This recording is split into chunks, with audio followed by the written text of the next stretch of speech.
It's time to help a lover out. Kindly subscribe to this channel for more contents.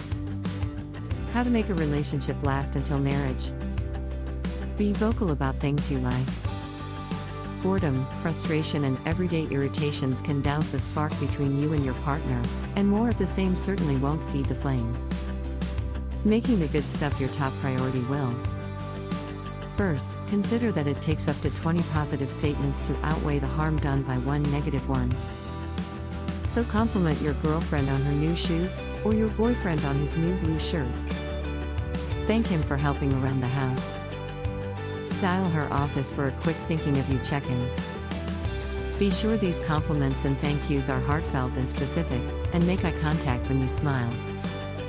Once you take this approach, you'll realize that, in addition to knowing how to push your partner's hot buttons, you know how to push his or her joy buttons too. After all, that's how this whole thing started. It won't be long before you appreciate that it's always the right time for small acts of love, like sharing a long before you turning each night.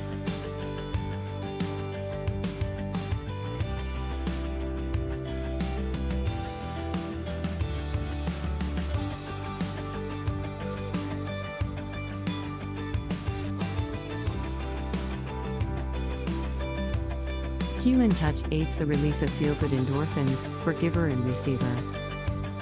So hold hands when you're walking, and brush her cheek when you smooch good morning.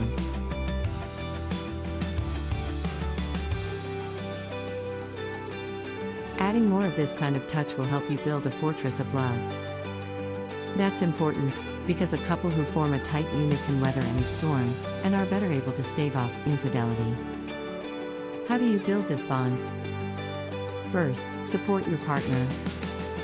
Take his or her side whenever possible if trouble arises in the outside world. Keep their secrets to yourself, even when everyone at work spills theirs. Except in a true emergency, don't let anything interrupt this time. That's what voicemail and bedroom door locks are for. Make a commitment to spend up to 30 minutes a day chatting with each other about everyday plans, goals, and, yes, dreams. This is time to build a friendship. Studies show that being friends pays off over time union.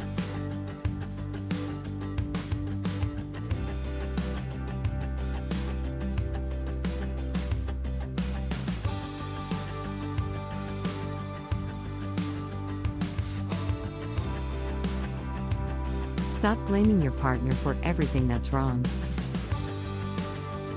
It's tempting to blame your partner when you feel angry, disappointed, bored, betrayed, or stressed out about your relationship.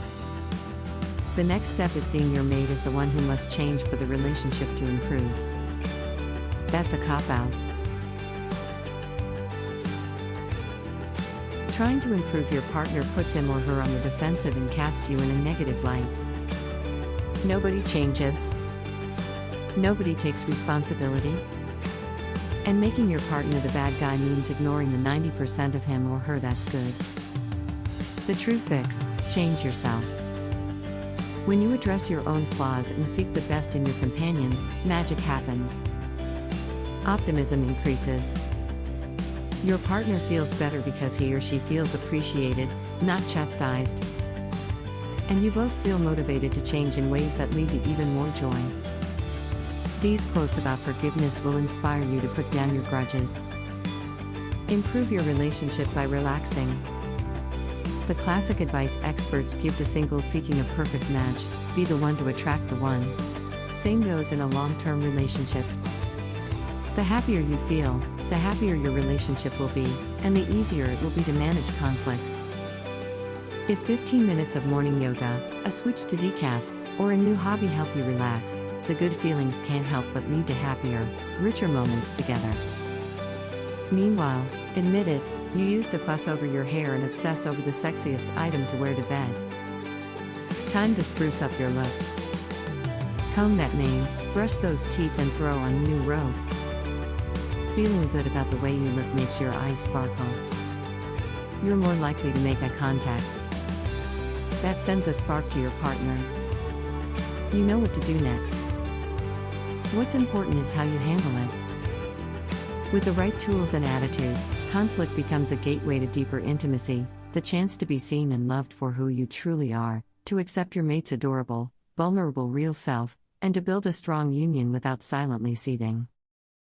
First, steer clear of criticism, confrontation, and hostility. They're like gas on a fire. University of California researchers who followed 79 couples for more than a decade found that early divorcers fought long and loud and were always on the attack, or the defensive.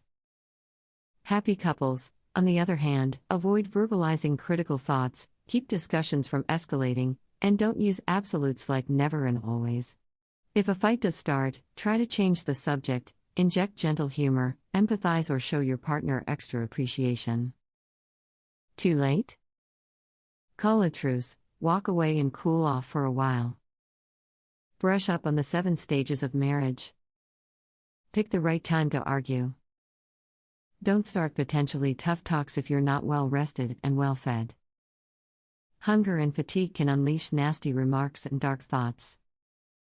Ban booze for the same reason. Save it for when you've achieved détente. That's worth a toast. Don't ever try to deal with serious marital issues if you've got one eye on something else. Turn off the TV, the phone, the laptop. If you're distracted or going out the door, pick another time to talk. You can't resolve conflicts on the fly.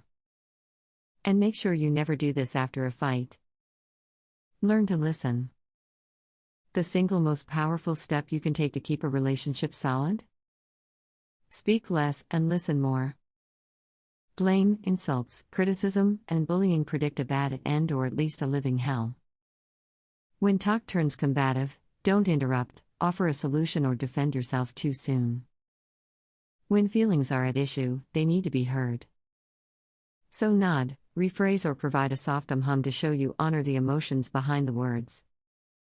Sometimes, all we really need to do to feel closer to someone is pay closer attention to what it is that they're saying. Thanks for watching. Kindly subscribe to this channel for more videos like this.